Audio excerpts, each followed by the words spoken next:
Good afternoon, everyone. I'm glad that all of you were able to join us today for our webinar titled The Changing Landscape of Adult Education. I'm happy that many of you are watching this webinar as a team and that you have arranged your professional development meetings around these webinars. Thank you. I'm June Rawl, IFDE's Director. On behalf of the entire IFDE team and the Florida Department of Education, we welcome you to Webinar Wednesday. Today we hear a lot about the rigorous standards we must employ to enable our learners to be college and career ready, while at the same time we know how critical it is for us to get to know our students so that we can design instruction that caters to their needs. In this workshop today, our facilitator, Ronald Cruz, will provide us with a quick snapshot on how to analyze students' TABE scores and identify the strengths and needs of that individual student. Understanding the score report will save teachers a great deal of time and frustration, as it helps inform the teacher of which topics to cover first and which skills have to be prioritized. The new college and career readiness standards for adult education have raised the bar for adult education teachers. This workshop today webinar will also provide you with a brief overview of the college and career readiness standards for ABE and instructional strategies for ABE math that is especially helpful for struggling learners. So enjoy the webinar, and remember that all IFDE webinars are recorded and archived for you to review later or pass on to those colleagues that were unable to attend today. Remember to visit the IFDE website. We're constantly adding new resources, so I encourage you to visit it often. We'd love to hear from you as well. You can send your thoughts and your feedback to us by simply emailing us at info@floridaifde.org. Ron? Thank you so much, June. Welcome, everyone. Good afternoon. I'm very happy to see all of you again here on our webinar Wednesdays. I'm very happy that you have devoted your time to participate and to invest in your professional growth. Hopefully this webinar will be able to assist you and provide you with some critical information on how to better help your students. Our topic for today is the changing landscape of adult education. Rarely do we step back and look at the big picture. A lot of the webinars and professional development that is out there that's being offered by the state, by independent organization, focus on instructional strategies, focus on what we have to do in the classroom with our students. But rarely do these professional development opportunities focus on what we do in the background. So what I'm going to focus on this afternoon is to really help the teacher kind of plan their instruction and make their instruction more relevant and effective to those students, especially the ones that are struggling in the classroom. Before I get any further into the webinar, I just wanted to let you know that the handouts for this webinar is readily available to you from the IFDE website when you signed up for this webinar. You can follow us through, but I just wanted to give you a heads up that some slides have been reordered and some slides have been removed. For the purposes of time, I decided to remove some of the slides, but at the same time, I also wanted you to have that information on hand. So there is really no problem with you having a longer and more sets of slides. That's just more information for you. And again, I'd just like to repeat, if you're just joining the webinar at this time, please note that this webinar will be recorded and posted within 48 hours of your registration for you to review again if you kind of missed the beginning or some parts of it. All right, so without further ado, I just want to go ahead and just introduce myself. I'm Ronald Cruz. I'm the coordinator here at the Caribe Refugee Program of Hillsborough County Public Schools Adult Education Division.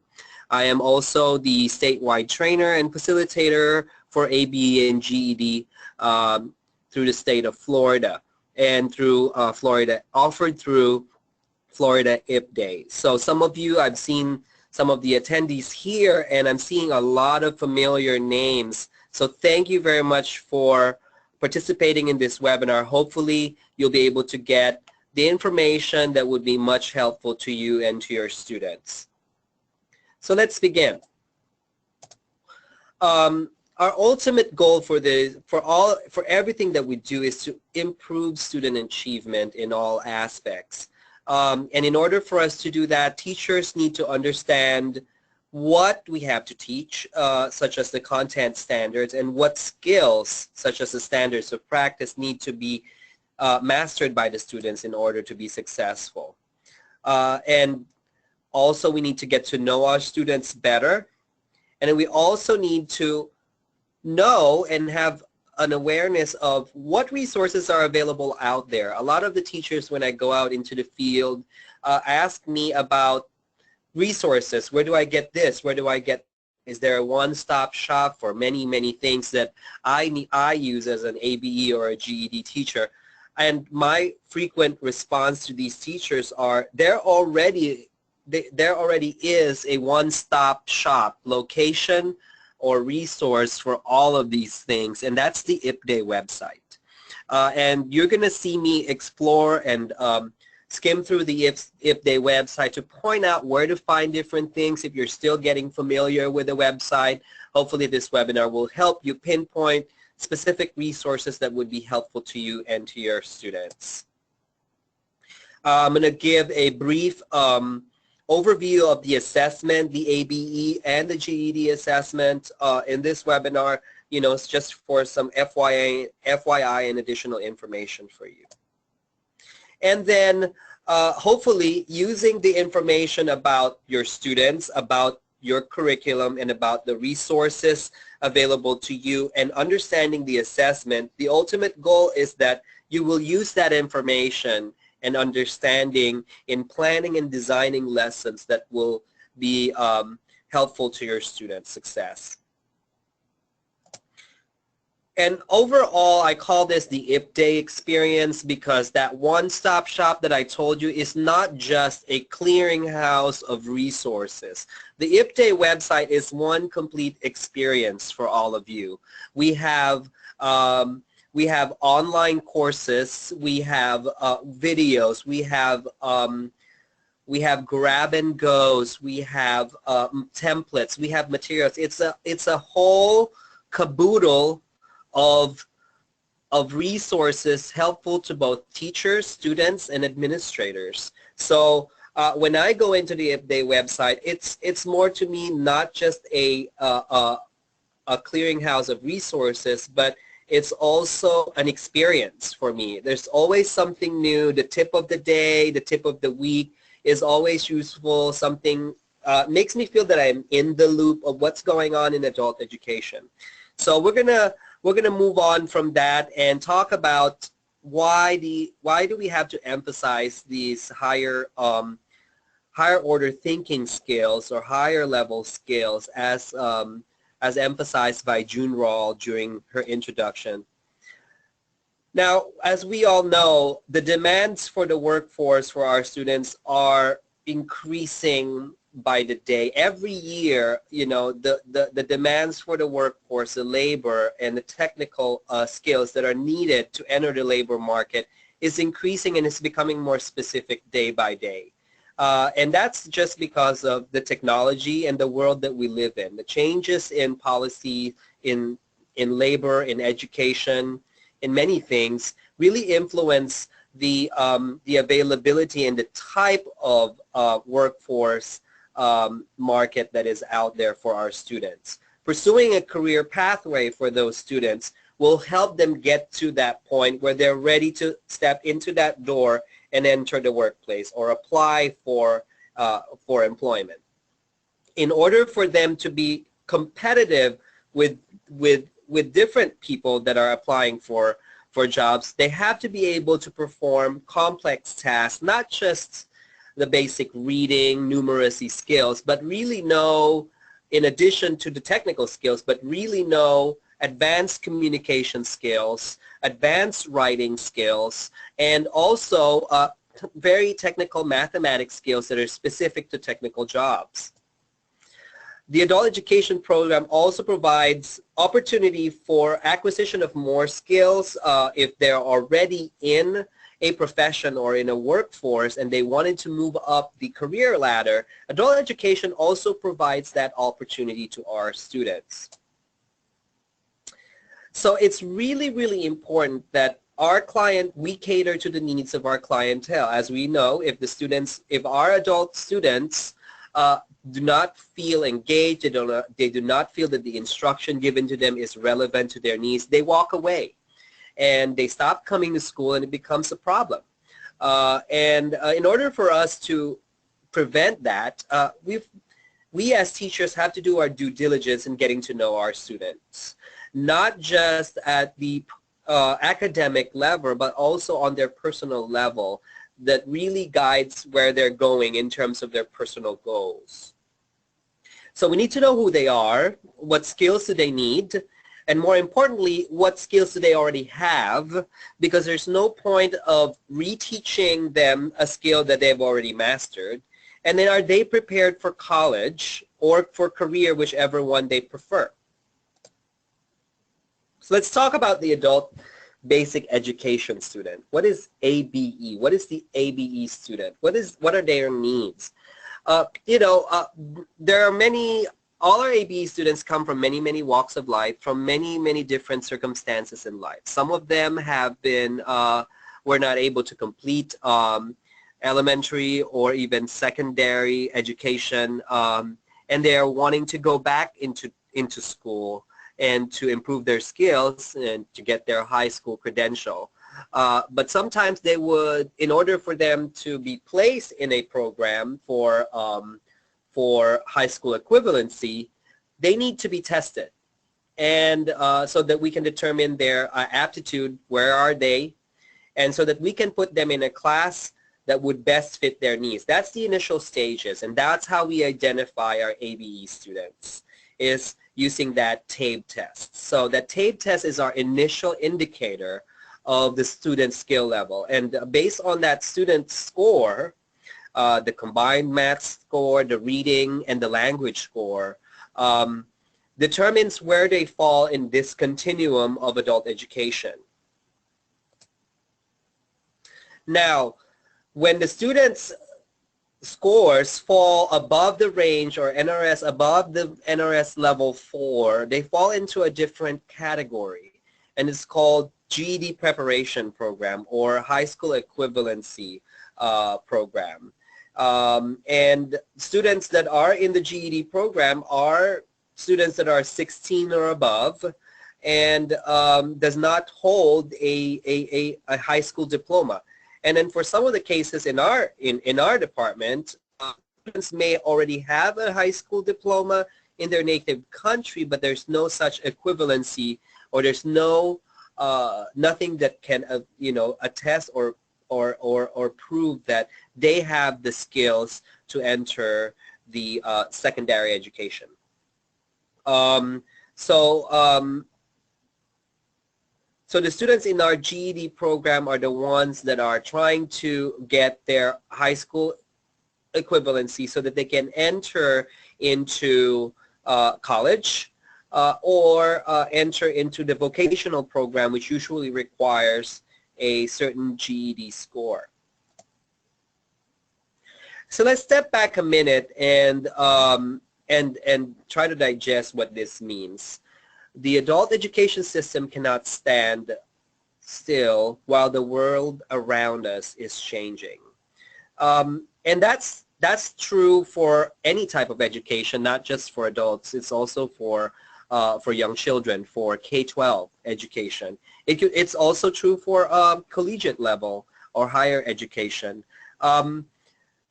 We live in a world where information now is accessible at everyone's fingertips. So therefore, gone are the days where we have to, oh my goodness, when was the last time I looked at an encyclopedia? That's something that we don't use anymore. We have now what we call wikis. We have now Google, which is a very powerful search engine. And then not only that, but the Google platform in itself has many, many, many features and apps and functions that are best suited for classroom instruction and modification of classroom instruction to make it more relevant to our students. If we teach our students the way they were taught 10, 15 years ago, we find ourselves disengaging the students at a certain point. The students find lack of relevance in your instruction, and therefore they find less motivation to continue coming to school.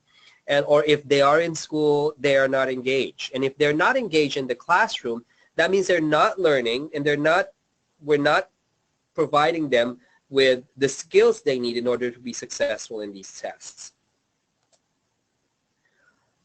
You know, certain implications of these changes in adult education also impact instructional leaders. And these are some of the components that, that we outlined are very critical for instructional leaders. And instructional leaders include teachers, you know, because teachers are the instructional leaders in their classrooms. So knowledge base is so important. So that's why we're rolling out a bunch of these college and career readiness standards in all subject areas to increase the awareness of teachers of what is the standard, you know, standard skills and concepts that need to be taught to students in the classroom. Vision is to integrate the implementation of this. So not only just by knowing it, but we also have to look into how does this, what are the implications of the college and career readiness standards into my teaching? You know, how would that impact how I do things? How would that impact how students do things in my classroom? Because that's very important. Metrics also is to have a way in order for us to measure that. How successful are we towards the implementation of those standards? Usually teachers would wait at the end of the semester to do an assessment, or we'll let the TABE test do the actual assessment or measurement of progress.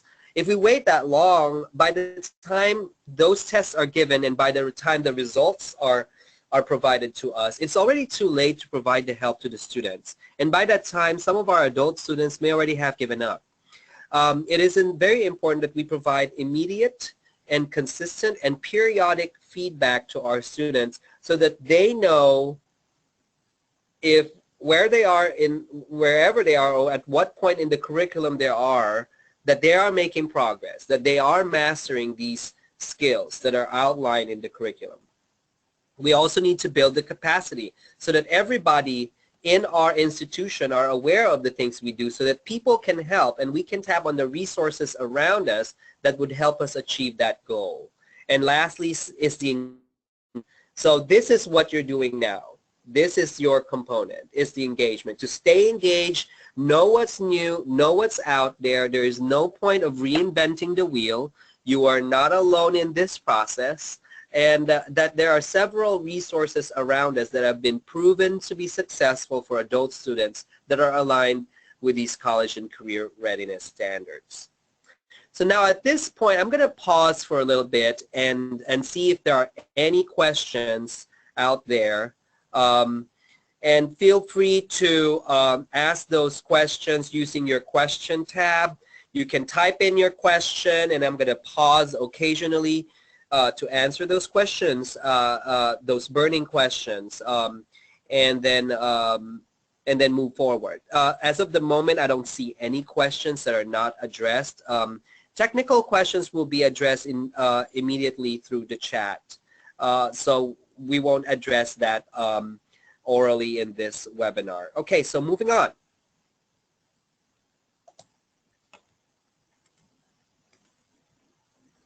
So we've already experienced the changes in the English language arts and literacy standards. What you've noticed is that it became more robust and more rigorous for our students. You know,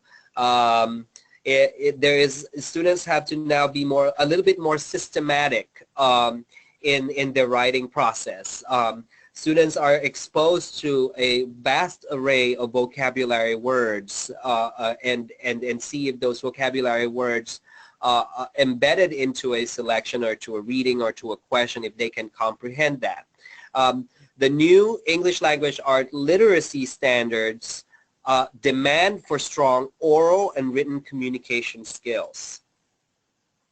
So let me show you the spectrum of the English language arts for the adult education program. So based on their TABE score, they will be placed in any one of these levels. Okay, just note that the ABE has 4 NRS levels, and the last 2 NRS levels are for adult secondary education. So pretty much, if I'm going to write on this screen, this is your ABE portion. Okay, and then this is your GED or GED Preparation Program or adult secondary education. So there, yes, you can see there are 4 levels. 1, 2, 3, 4. All right, and again, the levels where how they're assigned to these levels is dependent upon the GE or the grade equivalent for that we can determine from their TABE score. We're going to have a lot of opportunity to examine those TABE scores and see where our students fall in this spectrum of ELA. So let's look at the big picture. So now with the introduction of the college and career readiness standards, we need to rethink content, not just in ELA, but also in mathematics. You know, the content and the context has changed significantly. Gone are the days that are straight computation answers, let's say 2/3 divided by 3/4. Straight question like that. Gone will be those days, and we need to rethink how we introduce those mathematical and ELA content to our students. In terms, not only does the content have to change, but the way we present and that content, the way students interact with that content also has to change, and the structure of that content will also have to change. And you'll see this 4 components modeled to you in the next few slides. And in terms of, how does that look like in the ELA? Well, in rethinking content, then rigorous text must be chosen. Looking at primary source documents, and understanding the author's craft or the intended audience of a particular reading assignment.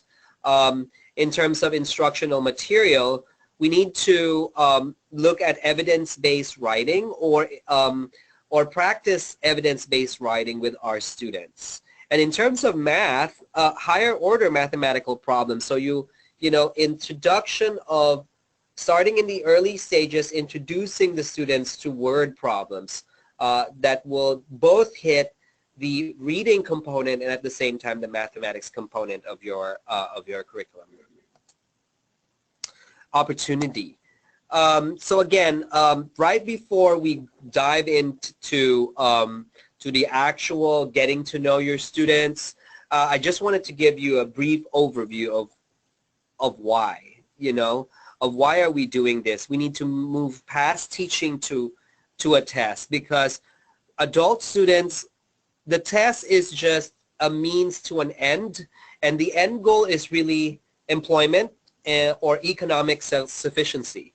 So really teaching the students just to get past the test and leaving out all of these other things that they need in the workplace is really doing our students a huge disadvantage. Our shift in these college and career readiness standard is is moving towards a more conceptual approach to learning, teaching them the why. Why do we have to learn this? Or when do I have to use this?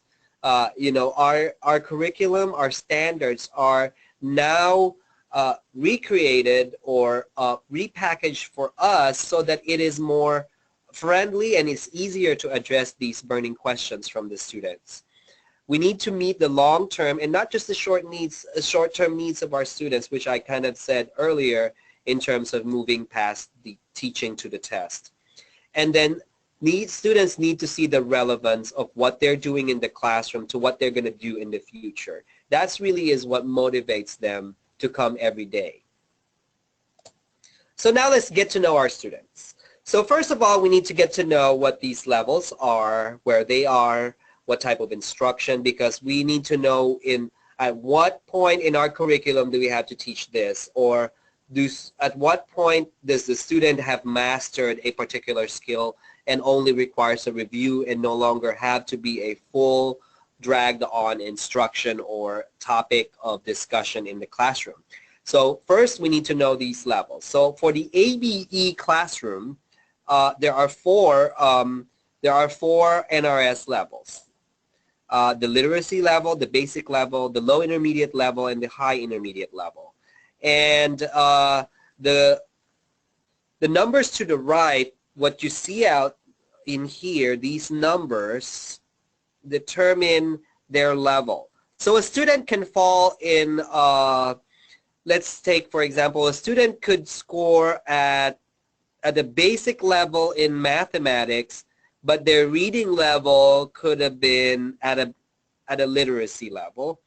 And then it could happen like this, that the reading level of a student is at the literacy level, whereas the mathematics, the total mathematics score places the student at a basic level. This happens a lot, actually, more often than not. With our students, some of them already have the mathematics background. Some of the students, especially the ESOL students that are moving into the ABE classroom, they've already completed some form of education or some level of education in their native country. And mathematics is somewhat of a universal language for students. Universal in such a way that the procedures and the processes and the system and the structure is the same.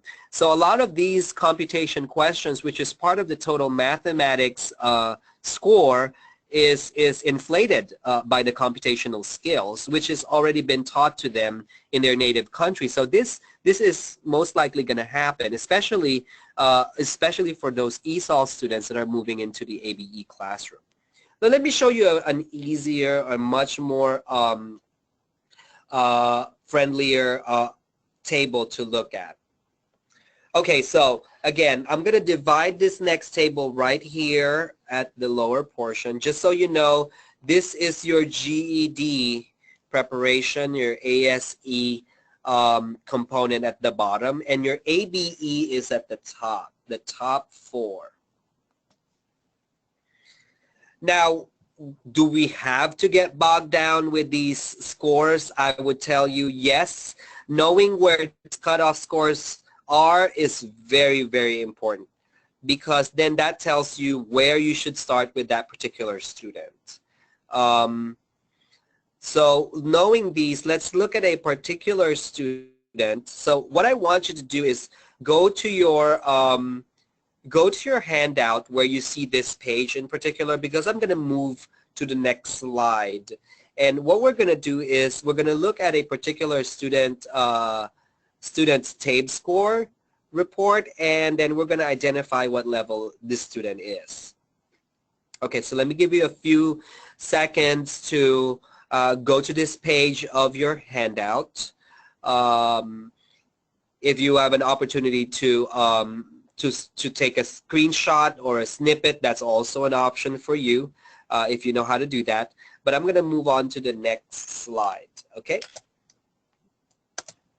So let's look at our own student data. And what we're going to do is I'm just going to label them these basic, I just created my own set of acronyms. Some teachers do colors.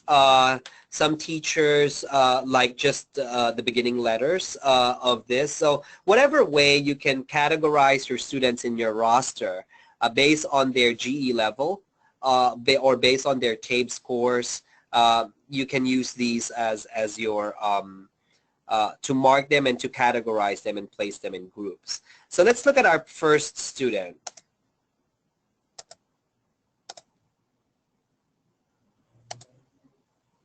And when we look at our first student score, I'd like for you to pay attention to the scale score of that student. Find out what GE level that student is. And from the GE level, you will be able to determine the NRS level of that student. And then after that, we're going to dig in deeper. And then we're going to look at, okay, what are the content areas the students are weak at? Okay. And then after that, within that content area, is there an objective that is weak?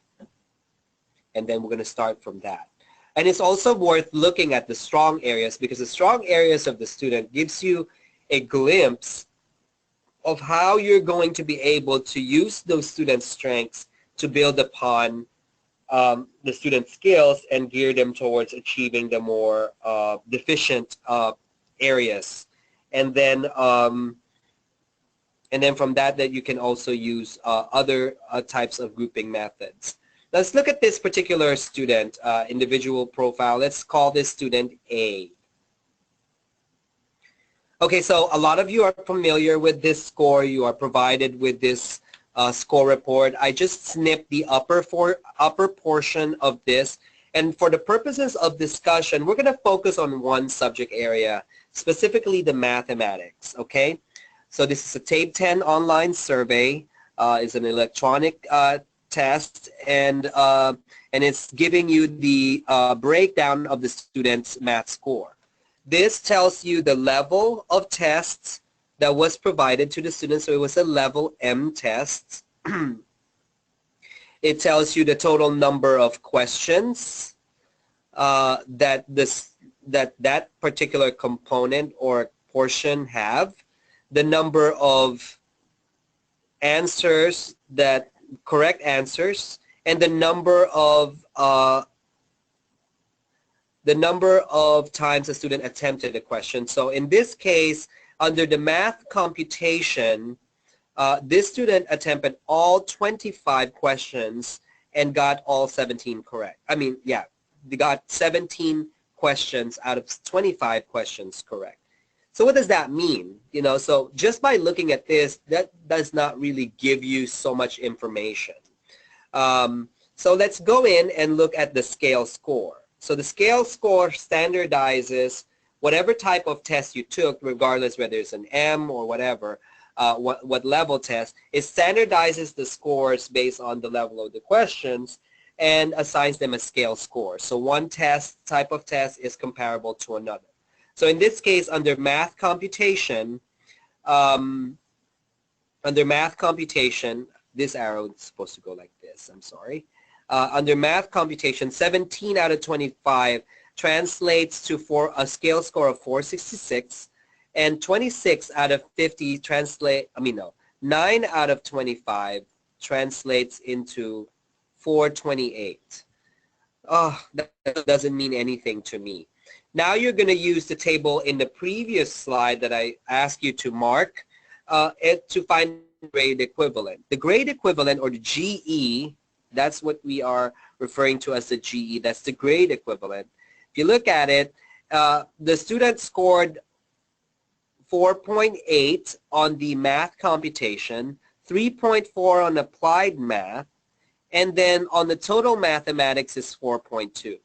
For the purposes of categorizing the student, we look at the total mathematics score. This is the more important of the two. But for guiding instruction, it is the breakdown of these two components that's really important. So the total mathematics. So how do we read this 4.2? What does that mean? This 4.2, the first digit of this, so if it's a 4.2, the first digit tells you the grade level. So in terms of this score, this student is scoring at a 4th grade total mathematics level. And then what is this 2 decimal, the number behind the decimal, what does that mean? That is the number of months at that 4th grade level. So in this particular case, the student is scoring at 4th grade level with a couple of months in in that level of instruction. So the student is not completely deficient of 4th grade, but the student has has demonstrated mastery up to the 2nd month of that 4th grade. To many of us, that still does not mean anything. Okay, because we as teachers, we're more interested in as to what particular things do they have mastered. The grade level also only tells me the chunk of knowledge I have to teach my class, or I have to teach this particular student. It doesn't tell me what specifics in there. There could be components in that chunk of knowledge or in the set of standards I have to teach. There could be components there that the students have already mastered. Remember, there's already this point 2 in there. So, and then if you want to find out what NRS level the student is, it is identified here at the bottom. Well, it's at the middle if you're looking at the entire sheet, the report, but in the upper half, it's going to be on the bottom right corner of the upper half of your scores. I'm going to pause right here because I covered quite a bit of information. So, I'm going to check and see if there are any questions out there in the chat box. Nope, there are no questions, so I'm going to go ahead and proceed. Now let's look at the bottom half. This is what I like to look at the most. Now we are faced with a lot more information. So in this table right here, the upper half of the table shows you the math computation component of the TAPE test. And then the bottom portion focuses on the applied mathematics. So based on your experience and based on just my experience, I'm just going to speak about, on my own experience, that most of the students are really, really struggling on the applied mathematics portions, especially the ESOL students that are coming in and they have already formal educational background in their native country. They're coming in with the math computation skills. Those are the things that they can do just right off the bat. But a lot of the students really struggle on the application of this mathematics. Now, but let's look at this student a little bit more closer, and let's look at the math computation part. Notice this area right here. Well, just so you know, these are your legends. So a non-filled square would show non-mastery, and then a half-filled square it represents partial mastery, and a fully shaded in square shows whole mastery of that particular objective or skill. In this particular case, the student demonstrated non-mastery on fractions and non-mastery in division of whole numbers. I find this really, I'm not surprised that this is the case. Usually when students struggle with fractions, that is because they struggle with division. And that's just because both of them apply the same concept. And this is not, this is a normal case. And in this case, the student really is struggling in this component because of the 0. There's 4 attempted. They got all 4 questions wrong for each of the fraction and division of whole numbers component or objective of the math computation part. So that's something that I need to keep in mind when I start instructing my students. It's like when I teach and focus on computational skills, do I go back and teach decimals if they've already mastered that 4 out of 4 questions? Or do I still have to teach them subtraction, multiplication, and addition? In that case, this really saves the teacher a whole bunch of time of having to re-teach these standards to the students. So really, this will be, I would most likely group this student with other students that are also struggling in either fractions or division. Now let's look at the bottom component, because the bottom component is a lot more problematic in this case. Now if you look at it, Let's look at the non-mastery components. So the ones that show non-mastery are the number and number operations, data analysis,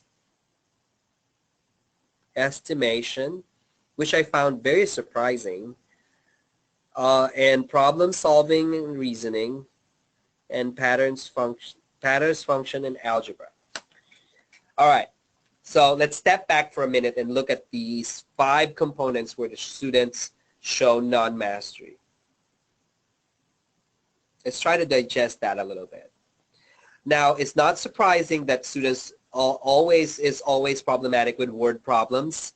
So M86 problem solving and reasoning is always shows non or partial mastery for majority of the ABE students.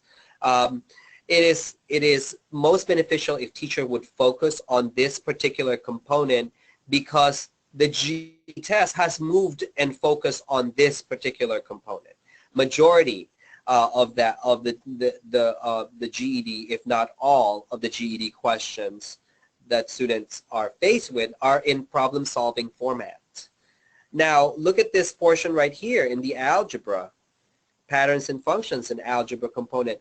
That is also a big shift, you know, that was made in the GED test, the 2014 GED test changes. A lot, 55% of the GED test incorporates some form of algebra or algebraic concept. So really, it will do us a great deal of benefit, or students will really benefit a lot just when the teacher is focusing in these 2 major components if we know that the student's goal is to obtain high school equivalency. Now, for me as a teacher, I'm also interested as to which areas require very little instruction or very little review in order for me to demonstrate growth, because in the ABE, in the adult education classroom, LCPs is very important. How much LCP we bring in and how much learning gains a student demonstrate in your class is very critical. So let's look at this and say, okay, well, out of this 5, which requires the least amount of time or least amount of instruction, okay, and I would get that student to demonstrate gain or learning gains. So if you look at it, I'm going to give you a time to think about it for a minute. But it isn't, you know, I mentioned it a while ago that this estimation, oh, let me go back.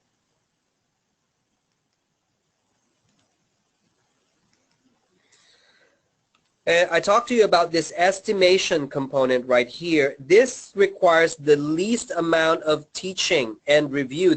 I could get the biggest bang for my buck, and I know usually I put the word gain on the notes because for me as a teacher, I don't have to do a lot of instruction because the student already mastered these skills.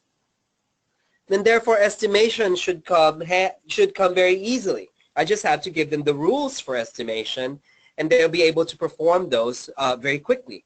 That's probably why the student has not mastered this skill, is because they probably know how to round, but they don't know how to properly round or to properly estimate to a particular number. And that all depends on what values were given to you to begin with, and it also depends on the context of the scenario. So if we're looking at building cabinets, or in carpentry or woodworking and measurements in those are going to be in the centimeter, millimeter, mark.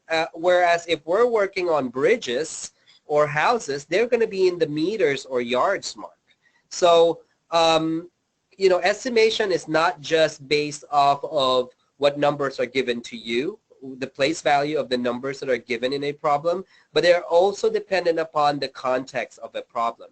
So again, just like I said, I'm going to repeat it to you. This is the first thing I'm going to try to teach my students, because this estimation skill, I could already show so much growth or have my students experience some type of success, because this requires very little teaching uh, uh, and very little monitoring for them to see them whether they're mastered.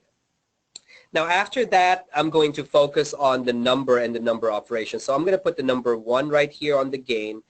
The number and number operation is also another component where we require very little instruction for this particular case, for this student, because the student has mastered majority of the computation skills. Okay? And then where I'm going to spend the most time with, and it will depend upon how I wanted to tackle it or based on how my book is structured. I could teach this third, and I could teach problem solving the fourth, and then the lastly will be pattern functions and algebra, which are the more higher levels of mathematics. I could do it like that, but again, there's a lot more that you can see here that would guide you as to what you can teach next. Look here, if you look in computation and context, right here, the student already shows partial mastery. So therefore, I can already use that information and teach problem solving right after number operation, because we wanted to introduce word problems, problem solving, algebraic reasoning early on. Okay, and then use those skills so that I can teach data analysis and then therefore patterns and functions.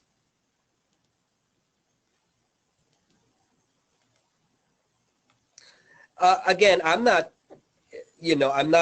suggesting or I'm not telling you how you should order your units, but what I'm saying is that if you look carefully at these performance objectives and their proficiency or mastery at each of these objectives, it will save you a whole lot of time, and you will find yourself gaining more or demonstrating more learning gains with your students as compared to if you're going to teach them like a one-size-fits-all type of teaching. I'm going to use the book, and I'm going to teach out of the book and how the units are assigned in the book.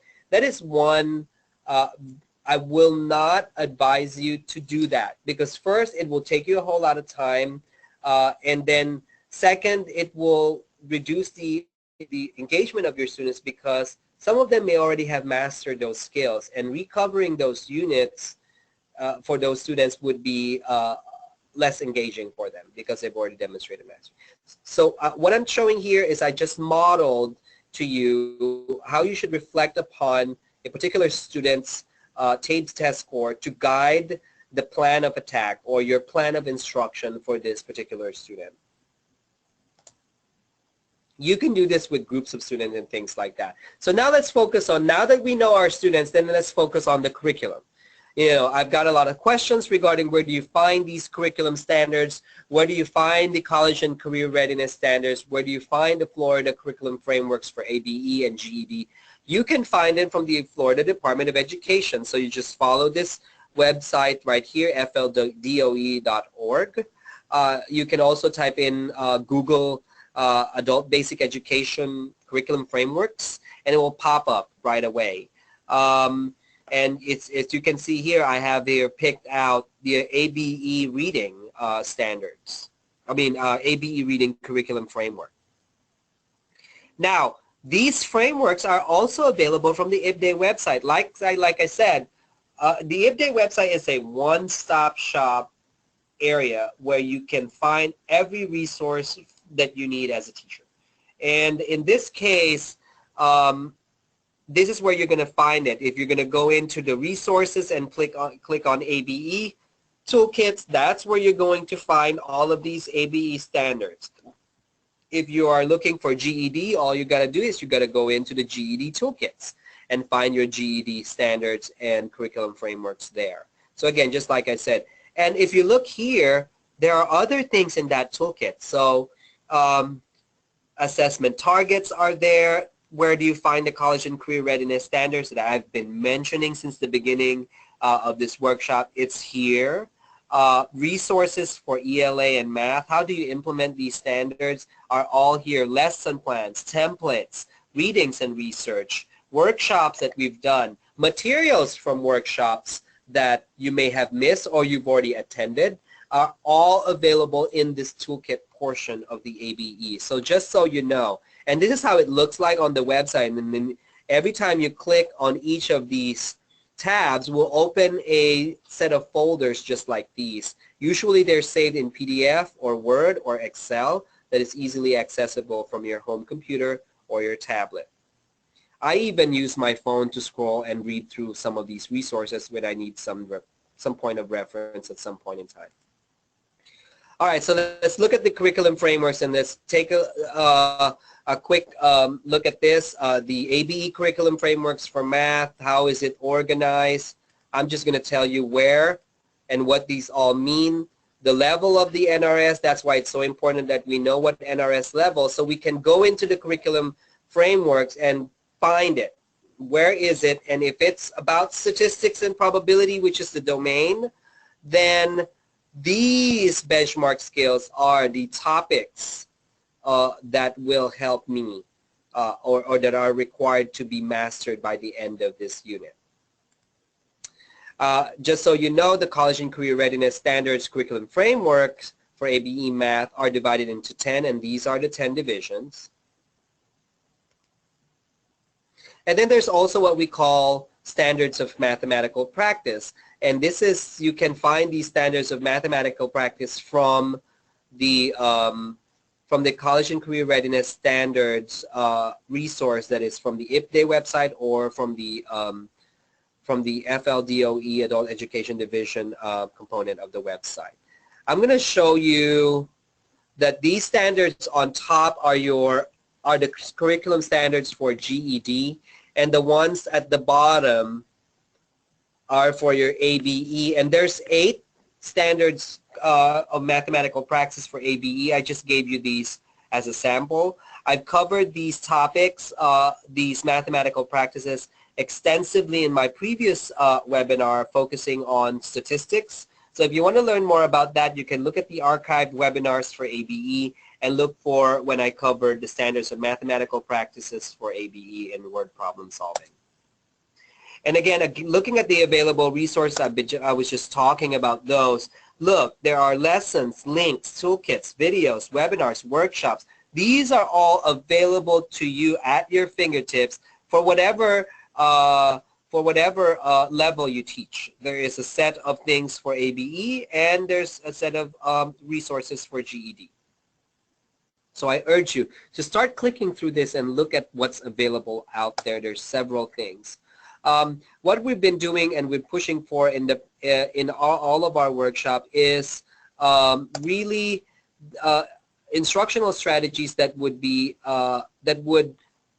develop conceptual understanding with our students, and that's with the use of manipulatives. So if you haven't signed up for our face-to-face workshop where we talk about the use of these manipulatives, please sign up. We have one coming up in Miami-Dade, the Miami-Dade College at the Kendall campus on April 29th. And then we also have a session that is going to happen on during the literacy conference that will be held in May in Orlando. So those are the 2 opportunities for you to get the last 2 workshops that we're rolling out that will focus on this particular instructional strategy using technology and virtual manipulatives and physical manipulatives to teach basic mathematics concepts and skills.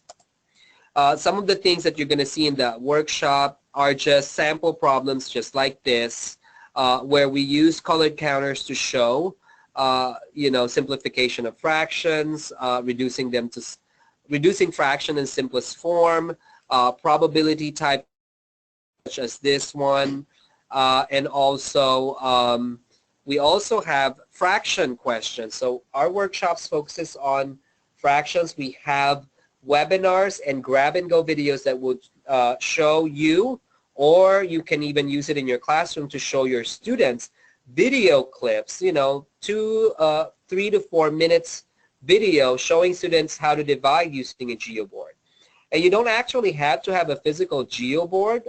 There are lots of geoboard templates that are printable, they're reproducible online. And I would really suggest you go into the IFDE website. We have these templates for you ready. You just have to click it, print it, and pass it on to your students. And they can use the G Award in solving problems, specifically division of fractions. A lot of students do not understand the division problems because of the complexities, the number of steps involved in a simple division of problems question. Another one that we're showing is geometry in our face-to-face workshop, which is also illustrated with the use of these. And just so you know, these things are all readily available online. Just like I said, I can easily reproduce the figure, or I can cut it up into smaller pieces actually, from the previous slide. And see, I'm doing this all using the GeoBoard app. And it's touch screen, so you can do it in your phone. And you can edit it in such a way. This is one way I look at the previous problem. And then from this point, if I assign a unit to each segment separated by these white dots, then I can determine the composite area of this particular shape. Virtual manipulatives are also readily available to you. The links are provided in, you can get them from the IFDE website. If I wanted to do measurement, I can do weights and balances. And see, oh, okay, well, it just establishes more of the geometric and also measurement skills with my students, which is also one of the problematic areas. I'm also providing you the websites for those things that I just showed you in here. You can see them in your handouts as well. And if you go in and go back when this video is reposted, the recorded version, you will have the actual PowerPoint. And then lastly, just want to give you a brief feedback on the assessment itself. We need to understand and take a moment to understand the TABE test, to understand the GED test. As far as I know, the TABE test is about to change, 2019. It's about to make the same leap as the GED did in 2014. So we don't want to be caught up at the tail end of these changes. We wanted to implement, start to implement. We can already tell what the changes would look like. It would just become more rigorous, and it would just become more geared towards college and career readiness. So therefore, we need to start doing those little by little in our classroom, implement these changes in instruction, implement these changes that we do with our students, and understand what types of changes has happened in the GED test. And we can see a parallel level or complexity of changes in the upcoming TABE. Not only the TABE test is changing, we're also hearing a lot of the news that in 2019, the ESOL, the CASAS test is also going to change. So those are the types of things that we need to be aware of. What are the changes looking like? We need to do further research. What are the changes going to look like? What are the sample questions to look like? They usually provide us with sample questions or an item sampler where we can already gear our students for the upcoming changes. And then lastly, I just wanted to point out that there are numerous resources out there, and just like I said, these links to these resources are going to be easily accessible through the IFDE website. It's almost much easier to use the IFDE website than for Google, because when you Google something, it just gives you a whole bunch of things that is related to what you're looking for. Whereas if you're a GED person and you're only interested in GED materials, they're already pre-categorized for you, so you're not mixing yourself with, or you're not mixing your resources and information between the two levels. So, and this is just one example, the video on the exploring the changes of the mathematics module on the GED test. There's a video out there that outlines and explains clearly what those changes are so that we can start implementing those changes in our classroom. There are materials out there such as the GED test comparison guide for teachers. that really, really itemizes what those changes are. I assume that these, the same materials will be developed by McGraw-Hill, the developer of the TABE test, for us teachers to guide our instruction. But a lot of these upcoming changes are already out there. We know where the TABE test is going. We know where the ESOL test is going based on the workshops we've been through in conducted by CASAS. And we already knew how the GED test changed, so there's only one direction we're going to go. So lastly, to summarize everything, again, it's important for the teachers to understand the standards, to be aware of the curriculum frameworks for their classroom, what resources are out there that are aligned to these new standards and curriculum changes, and understand what those assessments are. What are they testing for? What components of that test are my students already proficient with? And which components, objectives, or concepts and skills can I demonstrate the fastest growth?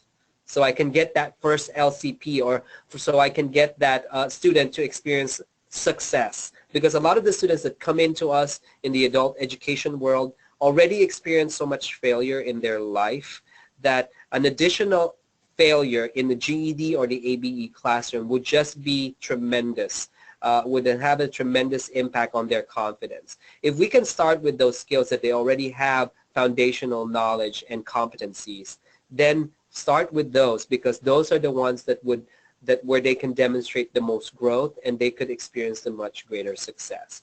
And then lastly, plan our lessons. I know we are not paid enough for, or we are not given enough time as adult educators for planning.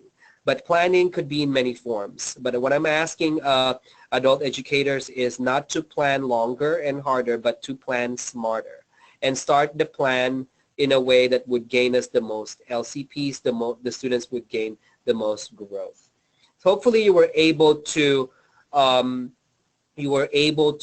gain some critical and some useful information that you can use in your classroom, that you can use as you plan your lessons, as you move forward with your students.